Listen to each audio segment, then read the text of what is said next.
안녕하세요, 프리즘입니다. 오랜만에 인사드리게 되네요. 그동안 개인적인 일로 유튜브와 블로그 운영을 하지 못했는데요. 저번 주에 다루려고 준비한 이번 영상을 시작으로 다시 열심히 달려보겠습니다. 2월 초 서울 주요 3개 단지 미분양 사태를 다뤘는데요. 이후에 진행된 예비 당첨자와 무순위 청약 결과를 준비했습니다. 그럼 시작해볼까요? 서울 3개 주요 단지는 마포구의 마포더 클래시, 강동구의 올림픽파크 포레온, 성북구의 장희자의 레디언트입니다.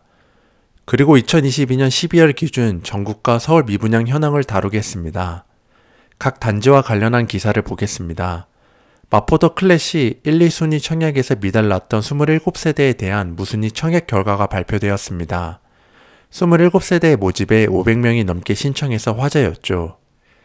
다음은 올림픽파크 포레온과 관련한 기사입니다.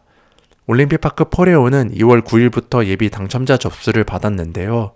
타입별 시장 반응은 달랐습니다. 84 타입의 경우는 자녀 세대보다 예비 당첨자 수가 많았던 반면 소형 타입에는 현장이 한산했다고 전해지네요. 장희자의 레디언트도 지난번에 다뤘을 때 무순위 청약까지 60%대 정당 계약률로 침체된 부동산 시장의 직격탄을 받았다고 전해드렸는데요. 이번에 선착순 구매 우선권에서 나름 선방한 것으로 보입니다. 구체적인 내용은 뒤에서 다루겠습니다.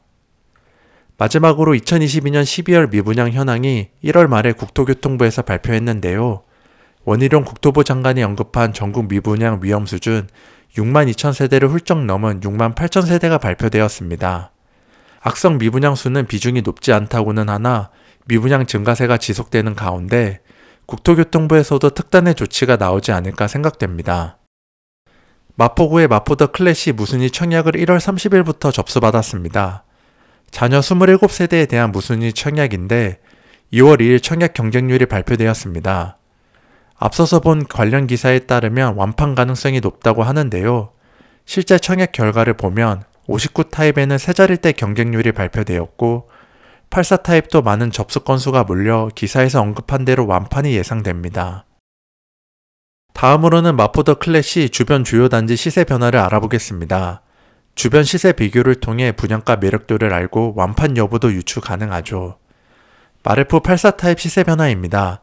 가장 최근 실거래가는 1월에 등록된 15억 5천이네요. 다음은 이편한 세상 신촌입니다. 마찬가지로 가장 최근 실거래가는 1월에 등록된 13억 6천이네요. 다음은 마포 프레스티지 자이입니다. 2월에는 실거래가가 찍히지 않았지만 1월 실거래가를 보면 15억 5천입니다. 마지막은 신촌 그랑자이입니다. 가장 최근 실거래가는 2월에 등록된 14억 8천이네요. 이편한 세상 신촌을 제외하곤 모두 마포더 클래시 분양가보다 높은 매매가가 형성되었는데요. 비슷한 입지의 주변 시세보다 낮은 가격과 현재 부동산 시장에 부는 약간의 훈풍이 높은 청약 경쟁률이란 결과를 만들었다고 생각합니다. 다음에 알아볼 단지는 올림픽파크 포레온입니다.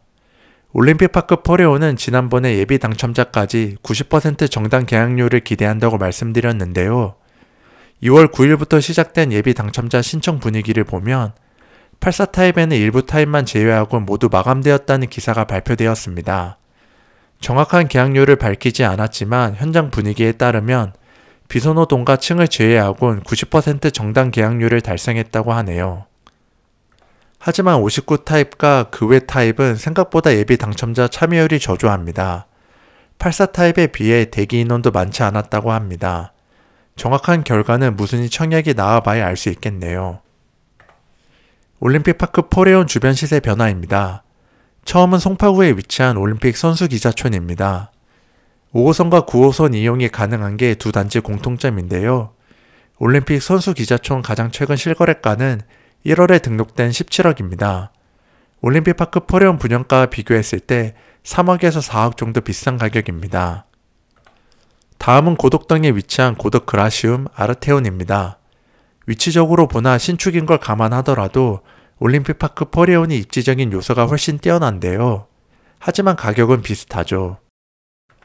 추가적으로 큰 폭의 하락세가 예상되지 않는 상황에서 이 정도 분양가는 주변 대비 저렴한 가격입니다.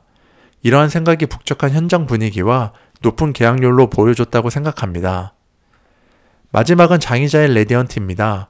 1월 28일부터 신청받은 구매 우선권 결과가 다음날 발표되었는데요.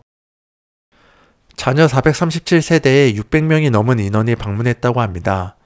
업계 추정치이긴 하나 전달된 실제 현장 분위기도 사람이 붐볐으며 대부분 계약이 체결되었다고 합니다. 장의자일 레디언트 주변 단지 시세 변화입니다. 지난 시간에 레미안 장이 포레 카운티 7억 실거래가 등록으로 장의자일 레디언트 청약 매력도가 떨어졌다고 말씀드렸는데요. 가장 최근 실거래가는 2월에 등록된 8억 7천입니다. 지난 실거래가 대비 1억 7천 오른 가격입니다.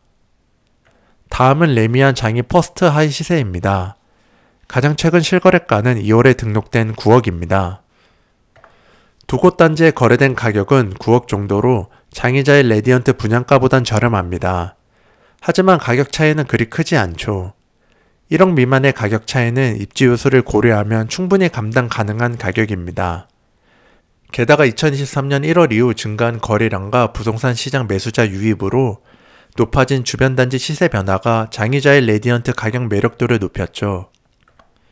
마지막으로 1월 말에 발표된 전국과 서울 미분양 현황입니다. 전국 미분양 수는 68,107세대고 중공업 미분양은 7,518세대입니다. 원희룡 장관이 언급한 전국 미분양 위험 수준 62,000세대를 훌쩍 넘은 수치인데요.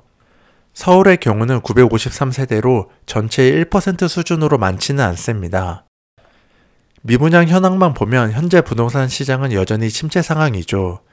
하지만 지역을 세분화해서 보면 상황이 나뉘게 됩니다. 2년 전 전국 부동산이 동일하게 움직일 것과는 다를 텐데요. 현재 하락하는 부동산 시장에서 수요는 시장 매력도가 높은 지역을 우선으로 쏠릴 것입니다. 그 결과는 미분양 증가세 둔화나 주간 매매가 변화율 하락세 감소로 나타나죠. 재밌게 보셨나요? 이것으로 서울 인기 3개 단지 예비 당첨자와 무순위 청약 결과를 마치겠습니다. 구독과 좋아요 부탁드립니다. 감사합니다.